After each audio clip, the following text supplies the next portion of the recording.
So, our next presentation is Paris. That is led by myself and David Isern. And David is going to present the presentation.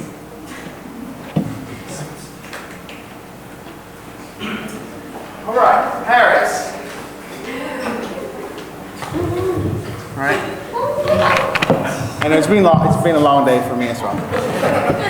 So Paris has been happening for quite a few years now, right? But I'm here now, so we're changing it. Right? We're making something new, right? We're kind of taking it to 2017. We're writing a brand new chapter of this great program. But again, we're calling out Studio Paris, and here it is. Ma chambre a la forme d'une cage. Le soleil passe son bras par la fenêtre. Les chasseurs à ma porte comme les petits soldats qui veulent me prendre. Je ne veux pas travailler, je ne veux pas déjeuner, je veux seulement oublier et puis je fume. Déjà j'ai connu le parfum de l'amour, 1 million de roses n'embâmerait pas autant. Maintenant une seule fleur dans mes entourages me rend malade. Je ne veux pas travailler, je ne veux pas déjeuner, je veux seulement oublier et puis je fume. Je ne suis pas fière de sa vie qui veut me tuer. C'est magnifique être sympathique, mais je ne le connais jamais. Je ne veux pas travailler, non, je ne veux pas déjeuner. Je veux seulement oublier, et puis je fume.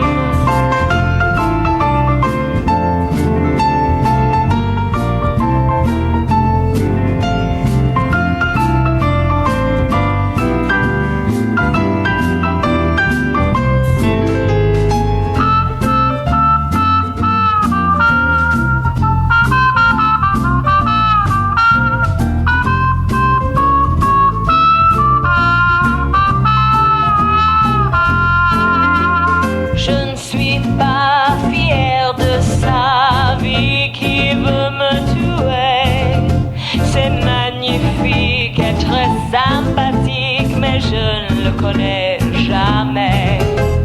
Je ne veux pas travailler, non, je ne veux pas déjeuner. Je veux seulement oublier, et puis je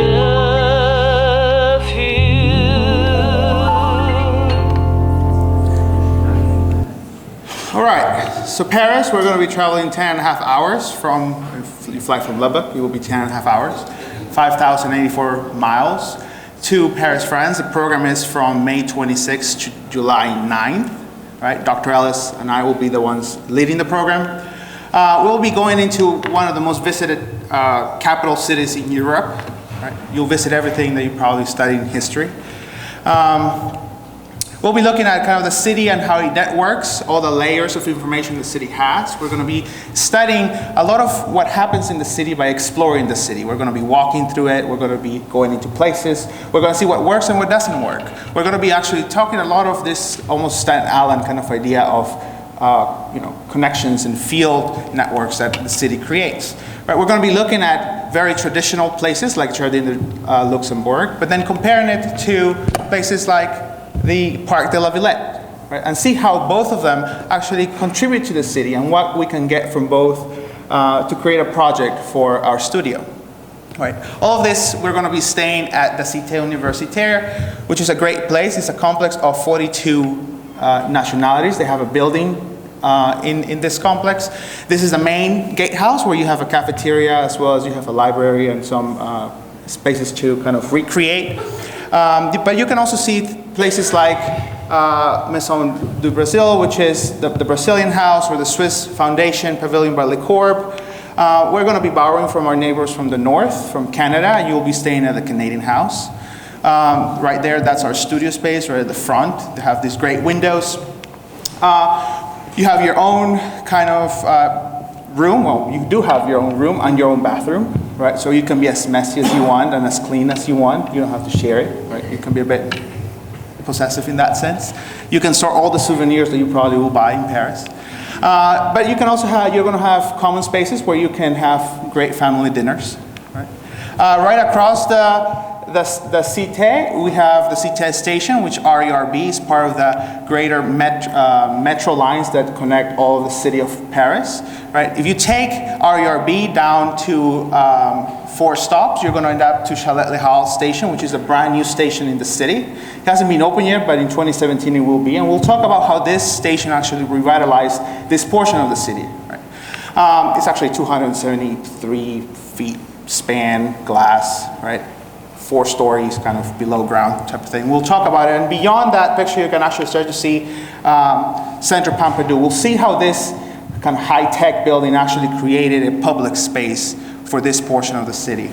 We'll also go to the Communist Party headquarters by Oscar Niemann and look at student residence by Lawn Architects. We'll go to the Philharmonie by Jean Nouvel, and we're actually going to get to go inside and look at and partake in a concert, right? And hopefully we get to sit on that balcony right there like the students last year did. We're also going to see the Institute of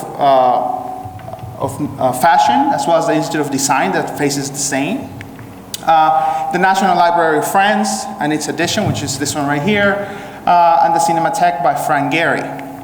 We're also going to be walking through the city, and one of the places that we're going to look at and actually talk about how it activates the city and how it activates the sidewalk is this building, the Fondation Cartier.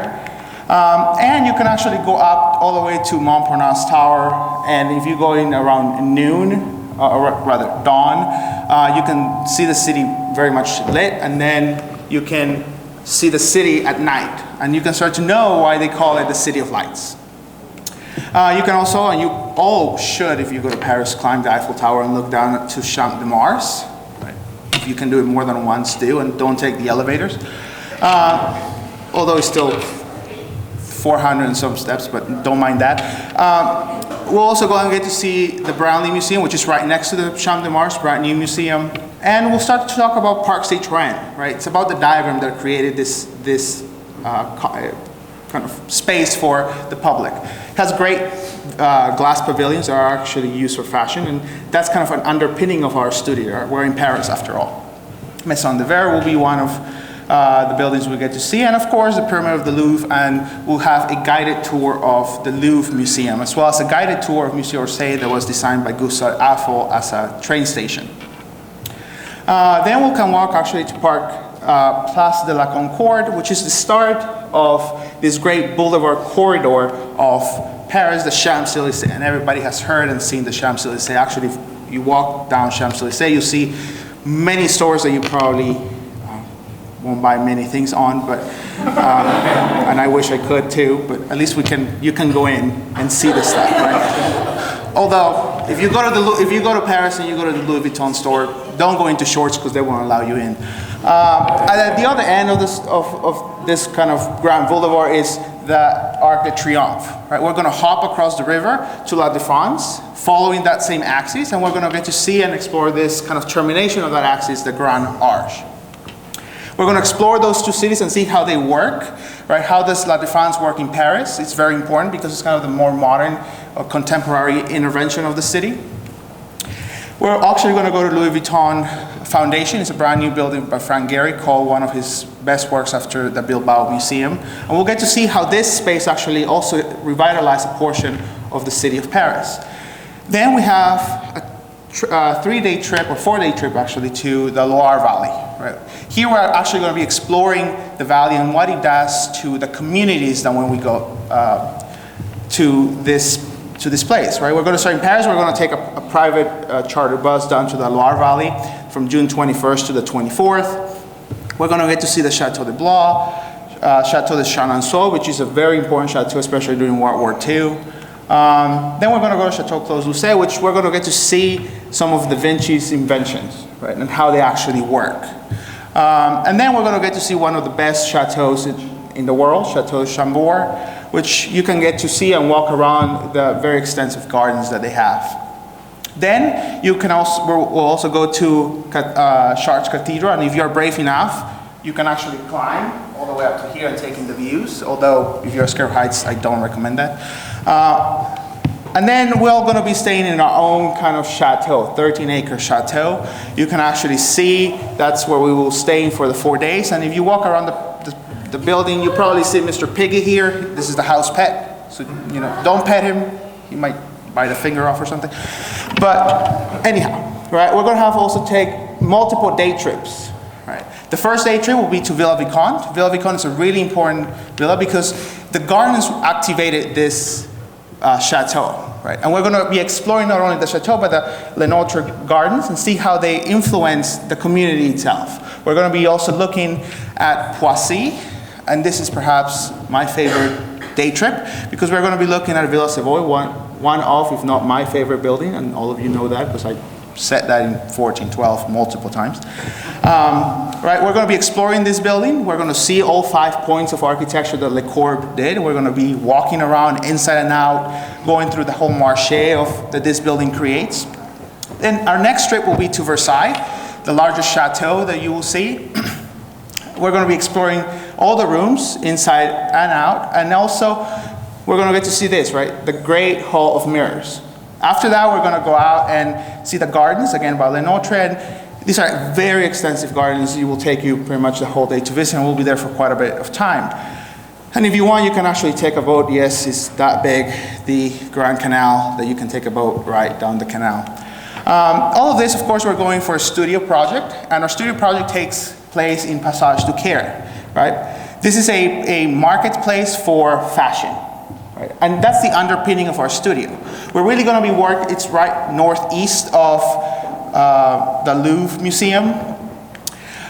This is our site. You can actually see, and you're going to get to explore the site and how it actually works. This passage is a cover passage that is hidden between these layers of the city, right? Which is really important to know. Where we're going to be diagramming and analyzing how it works, how people communicate from the inside to the outside, how people can walk through. It becomes more than just a place of commerce. It gets its name from this 1798 facade, that it's a Neo-Egyptian facade. But we're going to be looking at fashion. Fashion in Paris is really important. It actually plays quite a bit of importance in its everyday doing, right? The metro sometimes take you places just because of an event of kind of Paris Fashion Week, things like that. So we have to pay attention to that when we're creating this studio. Nonetheless, we're going to be really looking at multiple layers that this city has, right? After all, Paris is a palimpsest of layers from its kind of early Gothic, right, to its very modern time. So all of those layers are going to be important. We're going to be looking at how those networks also, those layers and those networks, public, private, transit, start to connect to each other and see how we can create spaces of possibilities. Right? Spaces of possibilities are important because those spaces, then we're going to be looking at your site, we're going to be scanning your site, and scanning is going to be done through images, taking pictures, videos, walking around, sketching, right? Diagramming in essence. And we're going to find those spaces of possibilities that you can actually implement your project in. We're going to be looking again to this idea of field conditions and how they influence the city of Paris. Right, we're going to be looking at traditional work. We cannot forget that. Paris is very much about its history, but our project will deviate from that in the sense that we're going to learn from the city and we're going to create something new that the city needs. We're going to be looking at so many layers and actually analyzing what we can do with those layers. That's the task for you. Right? And then we can see the possibilities and start to create a public space, a public intervention, an urban intervention in the city of Paris. Right? This Studio Paris. Now, there's an added bonus to Studio Paris. It's an optional tour excursion to London. Right? You have the possibility also to go into London, and here it is.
Our excursion will be from July 9th through July 14th. We'll be staying in London. We'll be going from Paris into London. And it's, again, one of the greatest cities in, if not my favorite city and greatest cities in Europe. That's Studio Paris for this year. Thank you.